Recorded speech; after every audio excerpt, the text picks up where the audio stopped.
Welcome to Biology for Bastards, teaching biology in the most profane way you have ever seen or heard. I'm your host, John Doty. Thanks for listening. I'm just going to be fucking honest with you. This episode might be an absolute fucking disaster. It's on cell communications. So I have no clue how the fuck I'm going to explain all this stuff, because it's basically like trying to describe an art museum and the shit within it. Following along with the PowerPoint in the show notes is going to be absolutely huge for this, because I have no clue how the hell this is going to go down. So this might end up being a complete shit show. If that's the case, thanks for putting up with it. It'll get better. If it isn't a shit show, then I'm fucking awesome. So, that being said, let's get going and just dive right in. It's going to be interesting for sure. So, you can tell all my absolute confidence in this episode. This has been like the one I've been dreading more than anything. So, very, very confident about how this is going to go, as you can already tell. So when we talk about cells communicating, it's absolutely necessary. Cells have to be able to talk to each other, and animal cells do it in three main ways. Either by direct contact with the cell, and we call those things gap junctions. We can have things where they're secreting things like growth factors, neurotransmitters, stuff like that. That's called paracrine signaling, where you're talking with cells nearby. And then we have long distance, which is endocrine, and that's things like hormones, things that enter the bloodstream and go out. So we have right up against each other, we have close quarters, and we have long distance. Those are the three main ways that everything happens. But whether it is direct contact, that paracrine, or that endocrine type of signaling, there's three stages to every type of cell signaling there is. There's reception, there's transduction, and there's the response. So there's receiving the information, converting it, and then actually having a response at the end, doing something with that. So the reception is going to be the first step. It's where you detect a signal from outside of the cell. Now, because we were talking about cell communication, we're focusing on things happening outside the cell. If we wanted to get technical, you could, talk about shit where it's responding to stuff within the cell, intracellular communication, but we're talking intercellular, so we're just going to focus on things outside of the cell. So reception is detecting a signal molecule. We call that a ligand or a ligand. I've heard it both ways. I'll probably mix it up as we go through. I had a professor say ligand, I had one say ligand, and I go both ways. I know I just said that. Ligand. Either one's going to happen. So that's the first step. This ligand, shit, I don't know which one I'm going to use. I just need to stick with one. So we'll see what happens. Comes from outside the cell, meets up with a receptor, and that's going to lead to transduction, where we're converting that signal to a form that can actually bring about a cellular response. It is entirely possible where that's one step, but more often than not, it's a whole bunch of steps, kind of a series of steps, a transduction pathway to go from one signal to another, leading up to the response, which is just the response to the cell signal. It could be anything from, creating an enzyme, breaking down an enzyme, rearranging the cytoskeleton, activating genes, changing transcription, changing translation, changing all this shit. It's basically anything can be the response. So, getting into that's just the overview. We have reception, transduction, response. I wish response ended with an shun, like reception, transduction, whatever, but it doesn't, so what the fuck ever. So, reception. We have the receptor and the ligand having a very, very, very highly specific fit. They bind very tightly together. We're talking like super tight. The whole enzyme lock and key thing, think even better, even tighter fit than that. So it's super specific. And we can have two main types of receptors. We can have plasma membrane receptors, and those are in the plasma membrane. And those are really good for water-soluble ligands. So things that it can kind of encounter in the extracellular environment, those are good plasma membrane receptors, or good for plasma membrane receptors. And then we have the intracellular receptors that are in the cytoplasm and the nucleus. Those are good for either hydrophobic or really small ligands, like testosterone or stuff like that. Things that matter within the cell. And what happens is when the ligand binds to the receptor protein, because the receptor is nothing but a protein. The ligand can be most anything, but the receptor is a protein. And when the ligand binds to the protein's going to change its shape. And as we discussed a while ago, shape is super important for function, and that shape change is going to initiate a transduction signal. And there's a bunch of different types of receptors out there that are in the plasma membrane. Like I said, we're not going to focus too much on the intracellular ones. We're just going to focus on the plasma membrane ones. So there's three main types we're going to talk about. We're going to talk about G-protein coupled receptors, tyrosine kinases, and ligand-gated ion channels. So like I said, it's going to be a doozy of an episode. Now, the first one, the G-protein coupled receptor. We have this receptor that spans the length of the membrane. So it stretches both from the cytosol through to the extracellular environment. And it's going to receive the signal from outside the cell and relay it to components inside of the cell. Okay, here's where I start describing a piece of work, a piece of art, and try my best not to confuse the fuck out of everybody. So, the G-protein coupled receptor, there's this molecule, guanosine diphosphate. So GDP, very similar to ADP, the adenosine diphosphate. But when GDP binds to this protein called G-protein, this is why they're G-protein coupled receptors, it is turned off. So when GDP binds to a G-protein, it is turned off. And that G-protein is going to be our on-off switch. So when a signaling molecule binds to the receptor is going to become activated, and like I said earlier, it's going to change shape. And that shape change is going to cause it to bind to an inactive G-protein. At that point, a GTP, guanosine triphosphate, just like ATP, is going to displace the GDP, activating our G-protein. I know that was a shit ton, and that's like half of it. So, saying that again, the signaling molecule binds to the receptor, activating the receptor, causing it to change shape, and that shape change, why the fuck can I not say that? That shape change is going to cause it to bind to an inactive G-protein. GTP will then displace GDP, and a G-protein is activated. That protein then dissociates from the receptor, binds to an enzyme, changes that enzyme's shape or activity, and that triggers the cell response. After that, the G-protein will hydrolyze GTP and turn it back into GDP, which inactivates the G-protein. Shit show. There's a really nice picture that explains all this in the slides. Like I said, you just need to go look at it and listen to what I just said again, because you have this one protein and this inactive G-protein. The receptor picks up the signal that is going to activate the G-protein, which then goes and finds this inactive enzyme.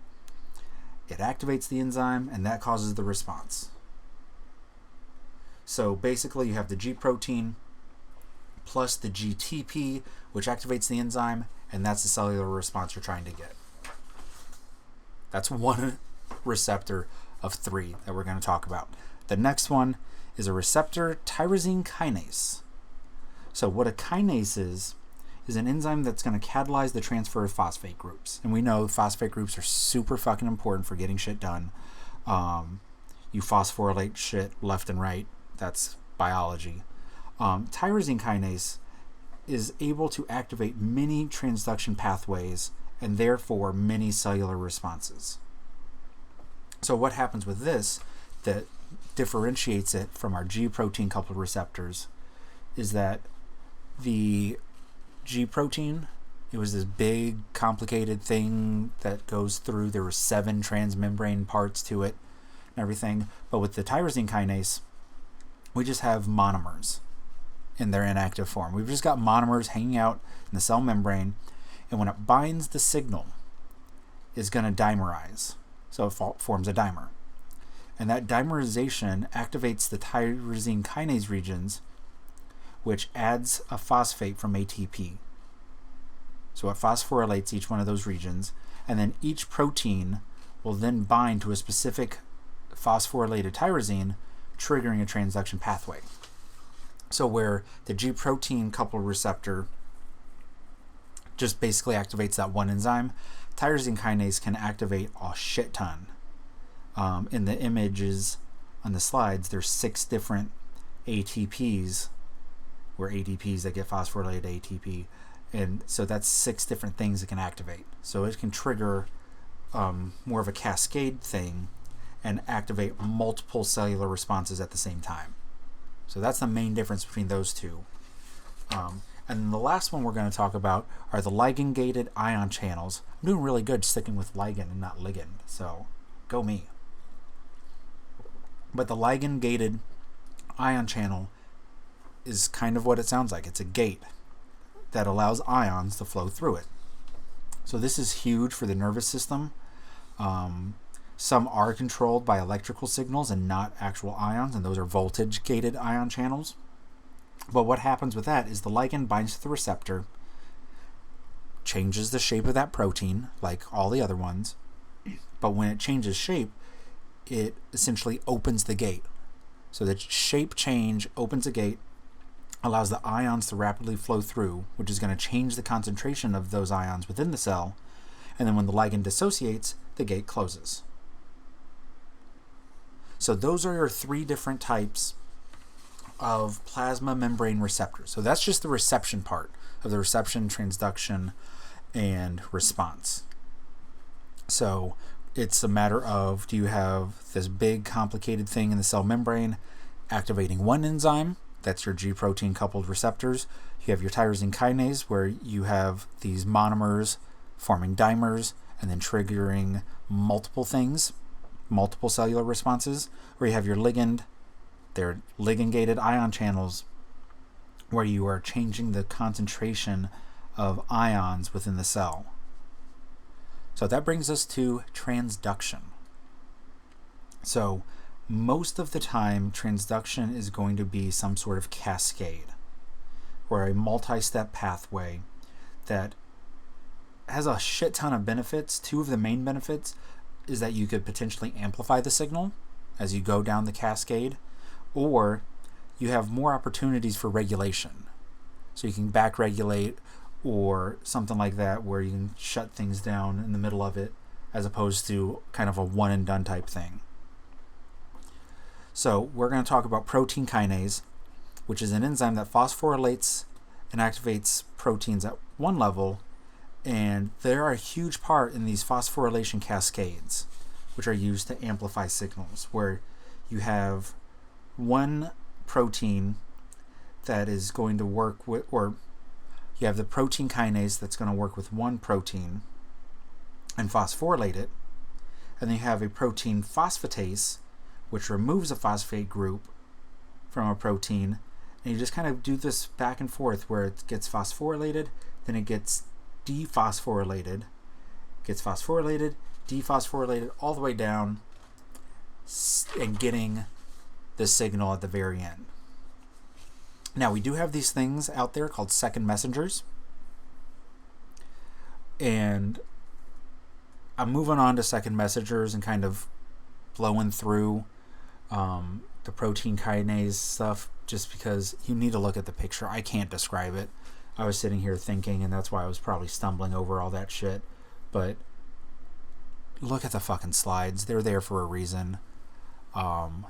If you're really trying to learn this stuff forward and backwards from this, look at the fucking slides for this one. You will not be sorry. Anyways, second messengers are going to be these small little non-protein molecules or potentially ions that are messengers. They can relay signals inside of the cell. So we have things like cyclic AMP or calcium ions. All these different things can act as second messengers. And what's great about them is that they can easily spread through the cytoplasm by diffusion because they are really small. So they can diffuse to wherever they need to go. And they're both part of the G-protein coupled receptor pathways and the receptor tyrosine kinase pathways. So those are the two that it's like, are you turning on one thing or are you turning on multiple things? They both use second messengers. And I mentioned CAMP or cyclic AMP, and it is part of the ADP-ATP family. So you have adenosine monophosphate, you have adenosine diphosphate, adenosine triphosphate. So CAMP, cyclic AMP, is just a form of adenosine monophosphate. And what it does is it's just part of this cycle where you are converting ATP to CAMP to activate a protein kinase, and then you have this other enzyme that basically does the opposite. Okay, so it's cyclical in that nature, where it goes from ATP to CAMP to ATP to CAMP, and it's just this complicated little pathway that, honestly, fuck it. That's how I feel with this episode. And CAMP, just fuck it. Whatever. It's all leading up to a response is the important thing. CAMP is just a second messenger dealing with some shit, phosphorylating some stuff onto cellular responses.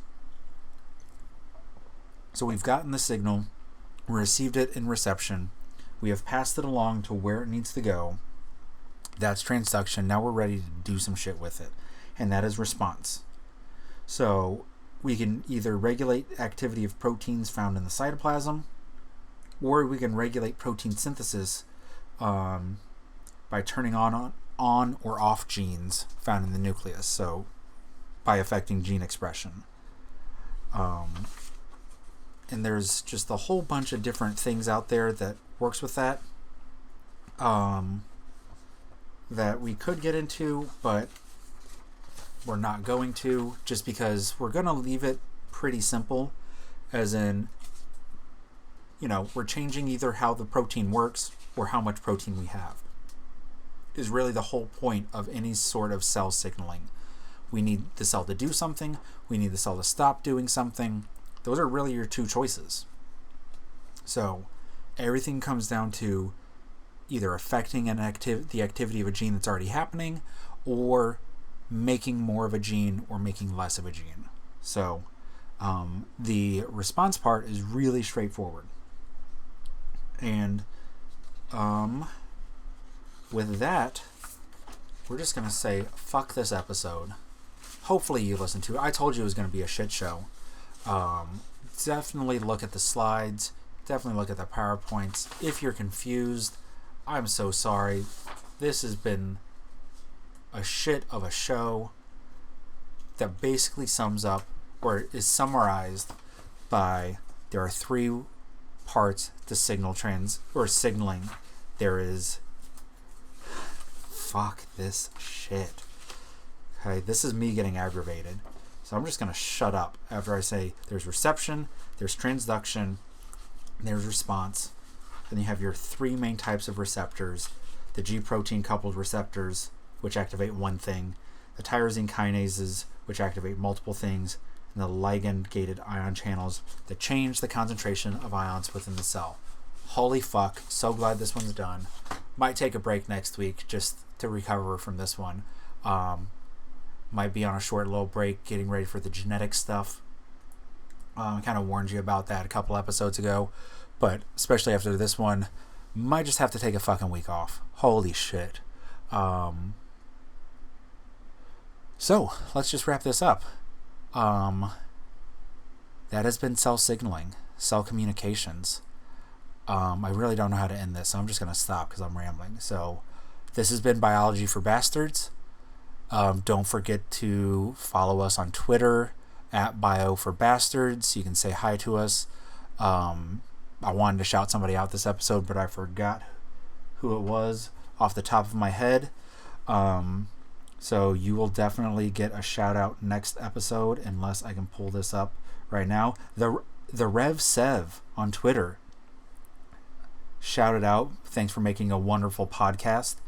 That was before you heard this episode. So, Seven, I hope you're still listening. Thank you for putting up with it this far.